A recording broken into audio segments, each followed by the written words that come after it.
मैं सबसे पहले गोकुल सिंह स्मारक महाविद्यालय सुनावा प्रतापगढ़ के सभी छात्र और छात्राओं के साथ ऑनलाइन क्लासेस में आप सभी का तहे दिल से वेलकम कर रहा हूँ। और आज का मेरा जो क्लास है ऑनलाइन की वो बच्चों डीएलएड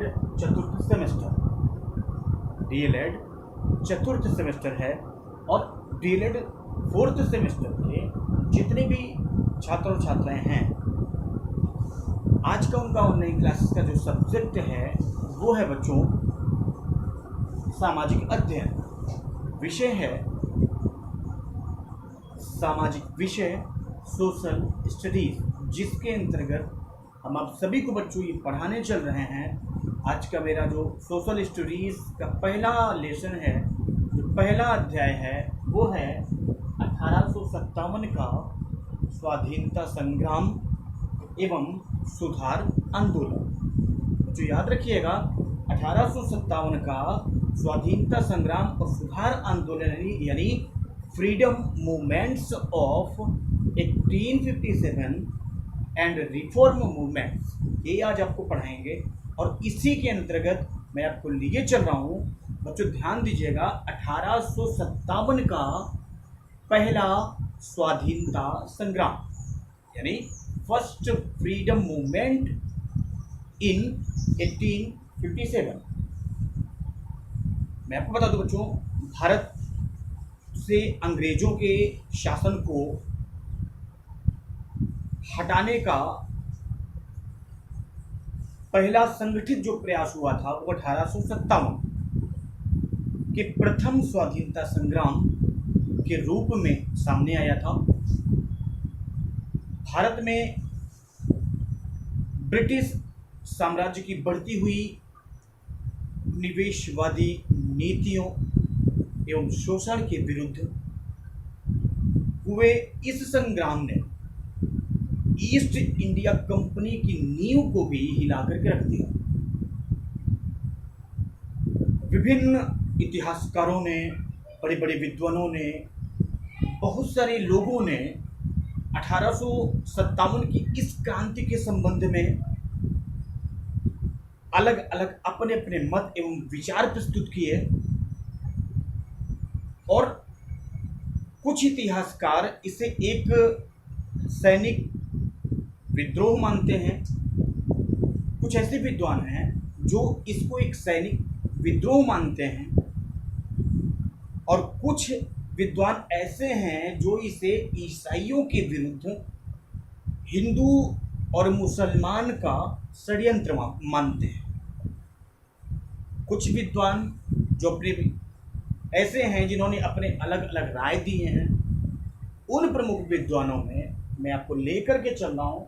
ये 1857 संग्राम के जो प्रमुख विद्वान हैं जिन्होंने अपने अपने राय अलग अपनी तरफ से परिभाषित किया था, जिनमें पहला नाम आता है विपिन चंद्र बच्चों, दूसरा नाम आता है वीर सावरकर बच्चों, तीसरा नाम आता है डब्ल्यू टेलर और चौथा नाम आता है एल और रीच। यानी मैं आपको चार ऐसे विद्वानों की परिभाषा को, उनके दिए गए विचार को, उनके द्वारा कही गई बातों को मैं आपके समक्ष रख रहा हूं। पहला है विपिन चंद्र, दूसरा है वीर सावरकर, तीसरा है डब्ल्यू टेलर और चौथा है बच्चों एल आर रीच। आइए मैं आपको बताता हूं कि इन लोगों ने कहा क्या था, इनके विचार क्या थे, इनके मत क्या थे। मैं आपको बता दूं, सबसे पहले पॉइंट विपिन चंद्र। अगर हम विपिन चंद्र की बात करें बच्चों, तो मैं आपको बता दूं विपिन चंद्र के अनुसार विपिन चंद्र ने यह कहा था कि 1857 का विद्रोह 1857 का विद्रोह विदेशी शासन से राष्ट्र को मुक्त कराने का देशभक्तिपूर्ण प्रयास था। ये कथन था विपिन चंद्र। दूसरा वीर सावरकर। बच्चों अगर हम वीर सावरकर की अगर हम बात करें तो वीर सावरकर जी ने ये कहा था, ये विद्रोह राष्ट्रीय स्वतंत्रता का प्रथम संग्राम था। ये विद्रोह राष्ट्रीय स्वतंत्रता का पहला संग्राम था। ये मत था वीर सावरकर का। मैं नेक्स्ट लेकर के चल रहा हूं, डब्ल्यू टेलर ने क्या कहा था। बच्चों डब्ल्यू टेलर ने कहा था कि ये अंग्रेजों के विरुद्ध हिंदू एवं मुसलमानों का एक षड्यंत्र था। किसने कहा था? W Taylor. तो बच्चों लास्ट आता है चौथे विद्वान के रूप में एल और रीज। एल आर रीज ने कहा था ये धर्मांधों का ईसाइयों के विरुद्ध षड्यंत्र था। ये धर्मांधों का ईसाइयों के विरुद्ध एक रचा गया षड्यंत्र था, जिसका कहना था डब्ल्यू और रीज का। बच्चों मैं आपको लेकर के चल रहा हूँ, ये कुछ प्रमुख विद्वान थे, विपिन चंद्र, वीर सावरकर, डब्ल्यू टेलर और एल और रीज। इनके द्वारा कही गई विचार को, इनके द्वारा कहे गए मत को मैंने आपके सामने रखा। अब मैं आपको लिए चल रहा हूँ बच्चों, मेरा नेक्स्ट जो पॉइंट है वो है बच्चों 1857 के विद्रोह के कारण, यानी कॉजेज ऑफ रिवोल्ट ऑफ 1857।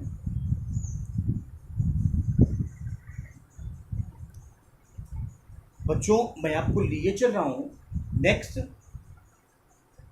उन प्रमुख विद्वानों के नाम के बाद, यानी मैंने आपको 4 नाम बताए, याद रखिएगा।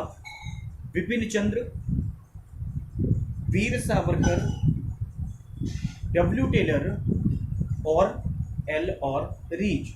ये 4 विद्वान थे जिन्होंने अपने अपने राय दिया। और उसके बाद बच्चों आता है सन 1857 का जो विद्रोह हुआ था, उसके कारण क्या थे। कॉजेस ऑफ रिवोल्ट ऑफ 1857, यानी बच्चों मैं आपको बता दूं कि 1857 के विद्रोह के कई कारण थे।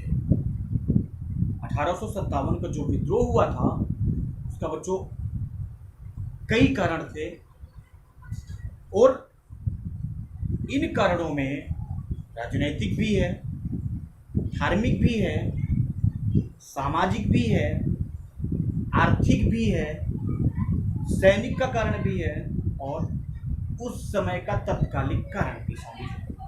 यानी 1857 के विद्रोह के कई कारण थे। कुछ कारण मैं आपको बता रहा हूं, जिनमें से कुछ का संक्षिप्त विवरण मैं आपको दे रहा हूं बच्चों। वो कारण निम्नलिखित थे, जैसे पहला राजनीतिक कारण, दूसरा आर्थिक कारण, तीसरा सामाजिक कारण, चौथा धार्मिक कारण, पांचवा सैन्य कारण, छठवां तत्कालिक कारण। इतने कारण थे। आइए अब मैं आपको 1857 के विद्रोह के इन सभी कारणों में मैं पहला कारण आपको हेडिंग टू हेडिंग में लिख दे रहा हूं, एक्सप्लेनेशन, व्याख्या मैं आपको करने चाह रहा हूं। ठीक है, मैं आपको व्याख्या सहित मैं बताने का मैं प्रयास कर रहा हूं। बच्चों ध्यान से सुनिएगा। 1857 के विद्रोह के कई कारण थे। राजनीतिक कारण, आर्थिक कारण, धार्मिक कारण, सामाजिक कारण, सैन्य कारण और तत्कालिक कारण। इतने कारणों को मैं आपको बताने चल रहा हूँ। ध्यान से सुनिएगा, जिसके अंतर्गत मैं आपको पहला लेकर के चल रहा हूँ पॉलिटिकल कॉजेस, यानी राजनीतिक कारण। ठीक है बच्चों, ध्यान से सुनिएगा। राजनीतिक कारण में कौन कौन से हेडिंग्स हैं बच्चों, ये ध्यान रहे। मैंने आपको अभी कई सारे कारण बताए 1857 के विद्रोह के। बहुत सारे कारणों को मैंने आपको अभी बताया है, जिनमें राजनीतिक कारण, आर्थिक कारण, धार्मिक कारण, सामाजिक कारण, सैन्य कारण और तत्कालिक कारण भी शामिल है। बच्चों ध्यान से सुनिएगा मेरी बात।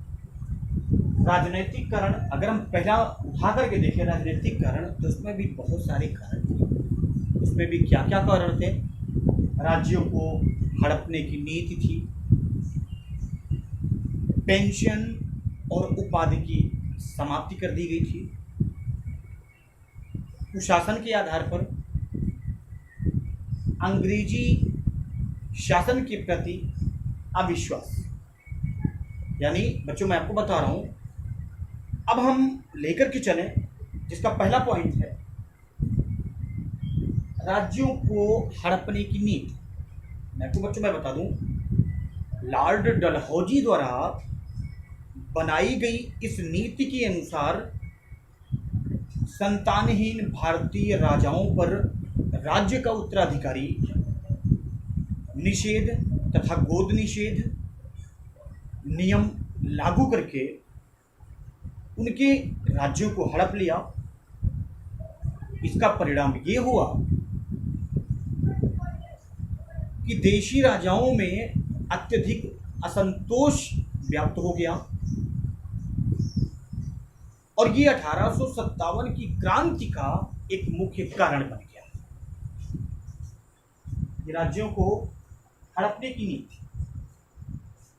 दूसरा है पेंशन और उपाधि की समाप्ति। यानी बच्चों लॉर्ड डलहौजी की इस नीति के द्वारा नाना साहब और पेशवा बाजीराव की पेंशन समाप्ति कर दी गई थी। तीसरा पॉइंट कुशासन के आधार पर, यानी बच्चों इस नीति के आधार पर, इस नीति लॉर्ड डलहौजी की जो नीति थी उसी नीति के आधार पर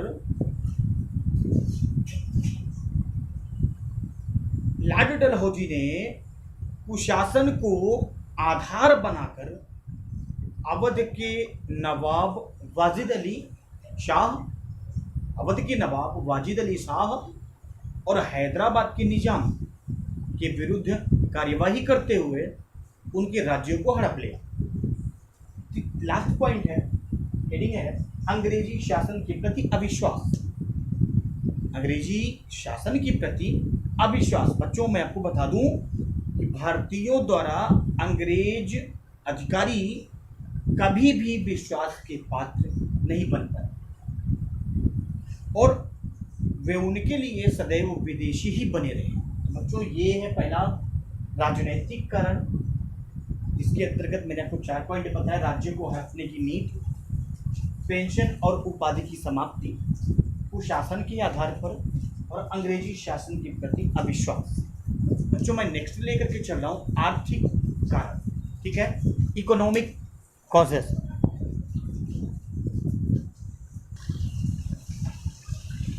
बच्चों राजनीतिक कारण के बाद मैं आपको आर्थिक कारण के साथ में लिए चल रहा हूँ और आर्थिक कारण में मैं आपको ये भी बच्चों मैं बता दे रहा हूँ कि इसमें का जो पहला जो पॉइंट है वो है बच्चों दोषपूर्ण भूमि व्यवस्था और दूसरा है बेरोजगारी की समस्या।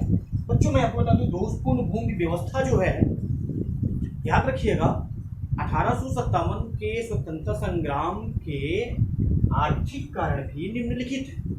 पहली हेडिंग है दोषपूर्ण भूमि व्यवस्था। मैं आपको बता दूं बच्चों, जमींदारों को अंग्रेजों ने भूमि का अस्थायी रूप से स्वामी बना दिया।